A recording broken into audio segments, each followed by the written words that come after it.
Hey, Shalom Akim, Yahweh, Ba'ashem Elshai, Ba'ashem HaKadosh, Barakatam, double honors and salutations to the elders and apostles, great Mr. and Ruel, to the Akim Akra, to the four corners of the earth, holding on in sincerity and in truth, to the gospel, Lord of Mashiach, Yahushua, this Brahmanasha, this camp, short lesson for the hopeful elect, with diligence of mind. So, this political hopscotch is what Esau uses to manipulate people so he could have his power structure endure to the next generation. So I was just, listening to the news some days ago, some weeks ago, some months ago about redistricting. They call it gerrymandering, and it's to say it's constitutional.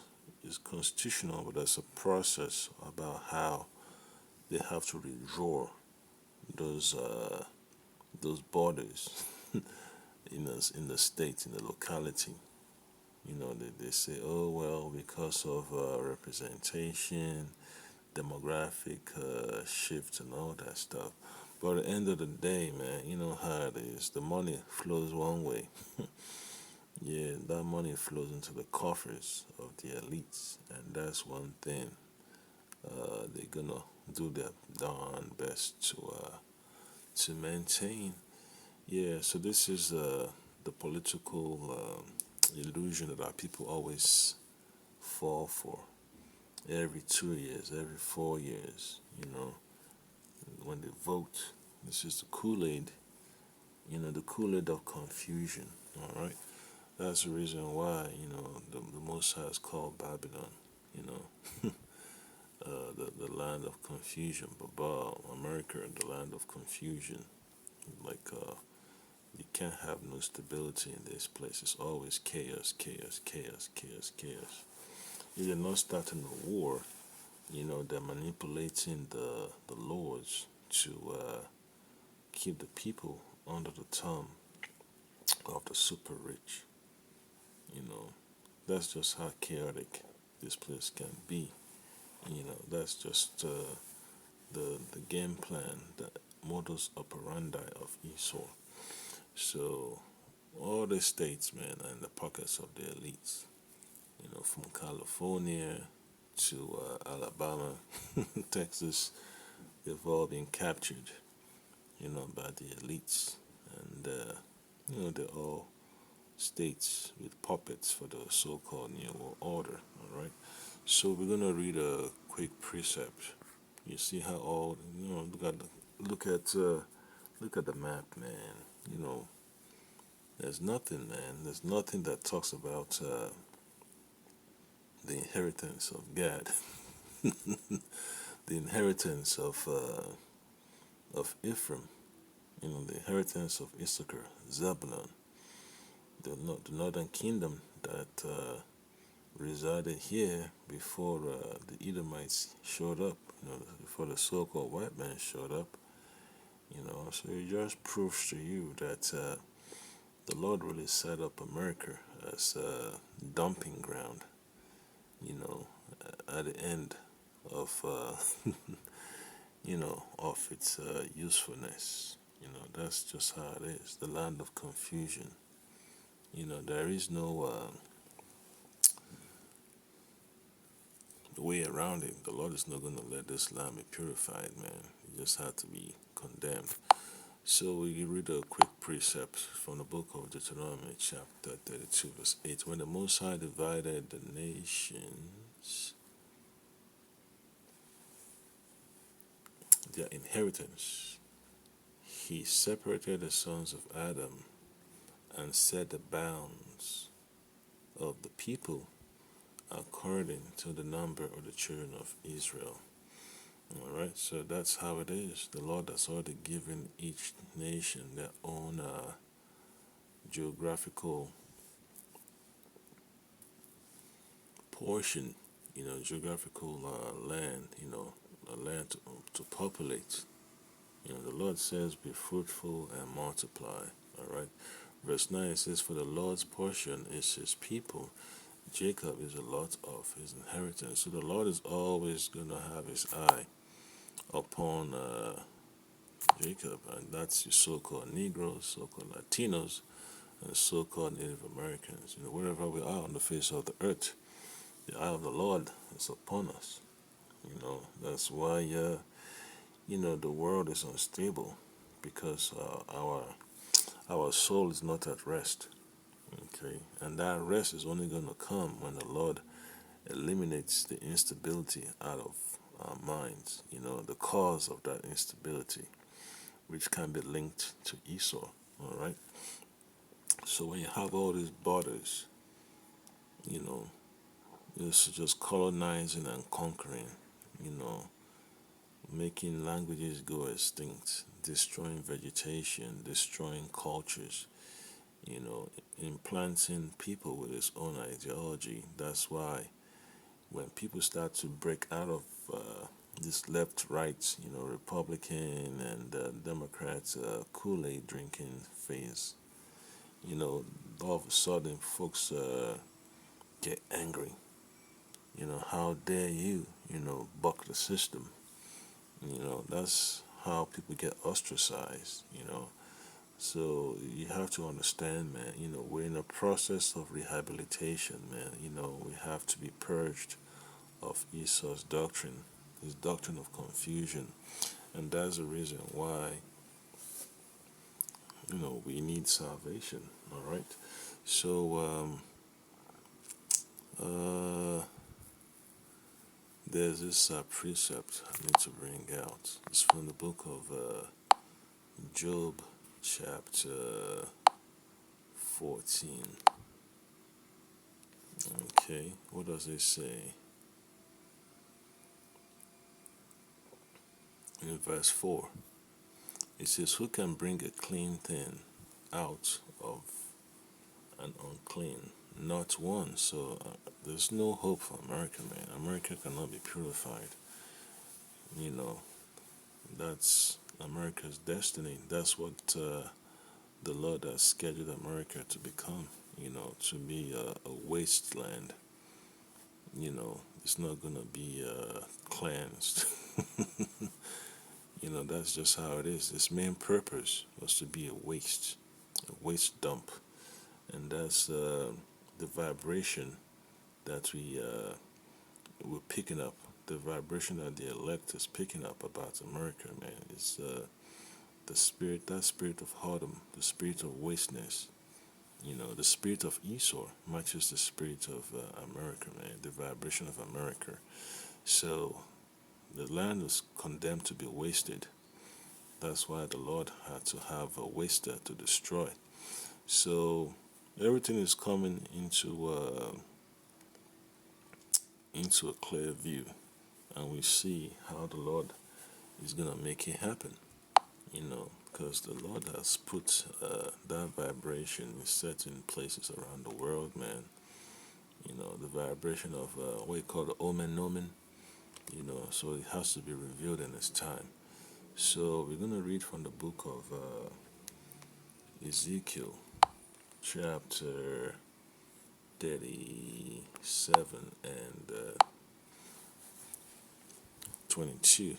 The Lord has to bring back his people, man.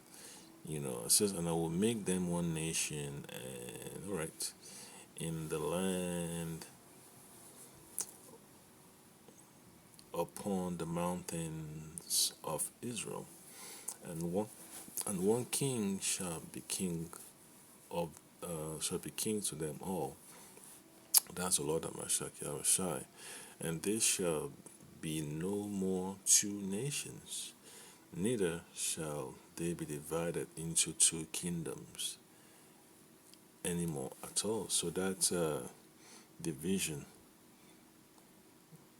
between our people, the breaking of the brotherhood, brotherly love. The Lord has to repair that. That's the reason why we have this gospel, this rehabilitation therapy, for the hopeful elect. You have to complete all the phases of your rehab. for you to be able to stand on your 2 feet at the end, so you can get that certificate of completion. That's what we're all praying for, you know. And then when you read,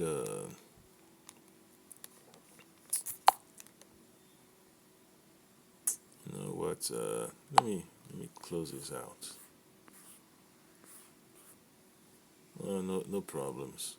We can always find something else to do. Yeah, Babylon is finished anyway, so that's the end of Babylon. So, book of Proverbs,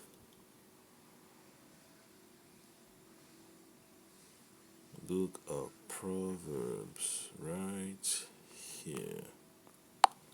Proverbs chapter 22 and 28.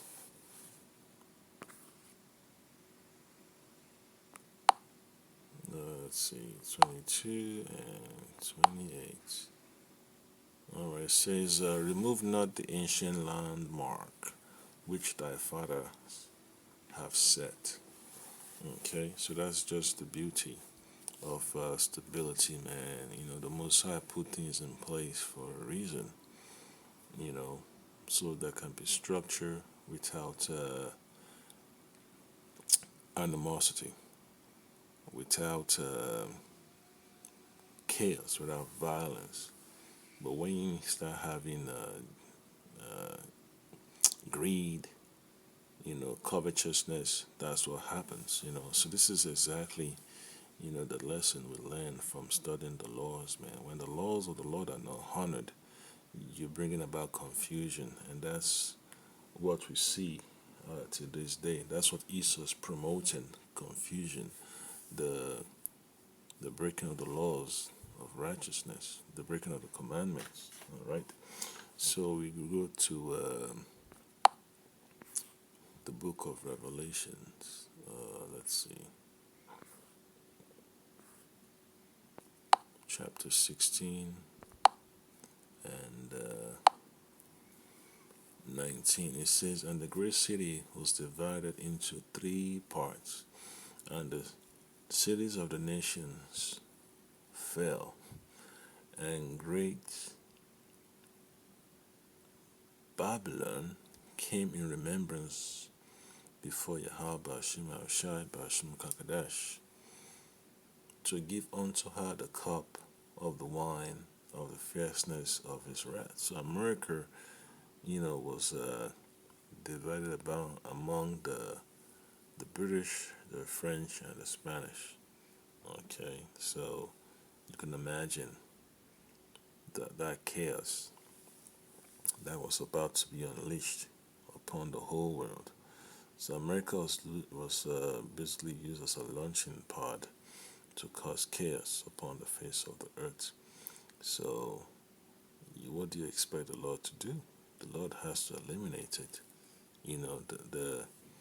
The wine of Babylon has spread out throughout the whole world. The world needs to be purged, and America has to be eliminated. Esau has to be eliminated. He has to be neutered. He has to be taken out of the power seat. And that's the reason why, that structure the Lord is bringing is terrifying to Esau. They fear, the structure that the gospel, that the prophets are preaching on the highways and byways, and that's why they have to hurry up and destabilize what they got, whatever they can destabilize in society, man. The famine of the word is one thing to look forward to, man. That's Esau trying to reestablish his power structure. He wants to confirm that his power structure can last to the next generations to come. All right. So when the land is being divided, what do you expect to happen? What do you expect to happen? And end of the day, man, it's just gonna fall apart. America was not meant for unity. It was meant for division. You know, it's meant for division. It's meant for confusion, lack of clarity. That's what America's foundation was intertwined with. So that's why the people are at odds with the government, and the people are so upset. They see there's a disconnect between the so-called ruling class and the people. So that's uh, that's how empires fall apart, man. The Lord has to make the arrogancy of the proud to cease. So that arrogancy, man, has cost people so much of their sanity that the Lord has to bring about, a conclusion, and that's where we end this precept. Isaiah chapter 34 and 11. Scripture says this was gonna be America's future. You know, when the fire makes it lie waste, like the condemnation of America says, it shall not be. Oh well, the fire. Oh well, when the fire, the brimstone, and all that stuff. The day of the Lord to bring chaos. Okay, I start from verse 8, but the point is in verse 11. For it is the day of the Lord's vengeance, and the year of recompenses for the controversy of Zion, all right, for the animosity of Esau against our people, the so-called white men against the so-called Negroes, so-called Latinos, so-called Native Americans. The Lord has to reward Esau for his trespass against us. And the streams thereof shall be turned into pitch, and the dust thereof into brimstone, and the land thereof shall become burning pitch. So the nuclear missiles, man, are going to destroy the infrastructure of America, man. This is going to be the lake of fire. Just like you see that volcanic magma, volcanic eruption, and all that stuff, the lava and all that. That's what it's going to look like, America on fire. When you're in the upper atmosphere, looking down at America from the chariots of the Most High, chariots of Israel, you're going to see, the you're going to see the earth, above the sea of glass, mingled with fire. So the earth, is going to have to experience the downfall of America, being burnt up, being liquidated. All right. Now, verse 10 says, "It shall not be quenched night nor day. The smoke thereof shall go up forever. From generation to generation it shall lie waste. None shall pass through it forever and ever." Okay, so it's just going to be a no-go zone, a forbidden zone. All right. Then verse 11 says, "But the cormorant and the beaten shall possess it, the owl and the raven shall dwell in it, and he shall stretch out upon it the line of confusion and the stones of emptiness." All right, so that's America for you. Babylon. You're not gonna be able to figure out where each state was, where Colorado was, where Alabama was, where California was, man. The geography of America is gonna be so altered that you're not gonna be able to tell where DC is. Because you're not even gonna tell where the Mississippi River, the the big the Anacostia River, the Potomac River. You're not gonna know. You're not gonna know where you have Texas. It's just gonna be boom. Eradication of all identification. So that's the conclusion of this lesson, man. The lines of confusion. So that's just what we seeing, man. So when all these politicians talk about redistricting, just remember, as the Lord letting you know, in a satirical way, that this is a place of confusion, man. You know, just changing the map, changing the representation, just to have more leverage over the people. That's what the politicians always do. And when the system is rigged, how are the people going to be able to bring stability for themselves when all the politicians are, you know,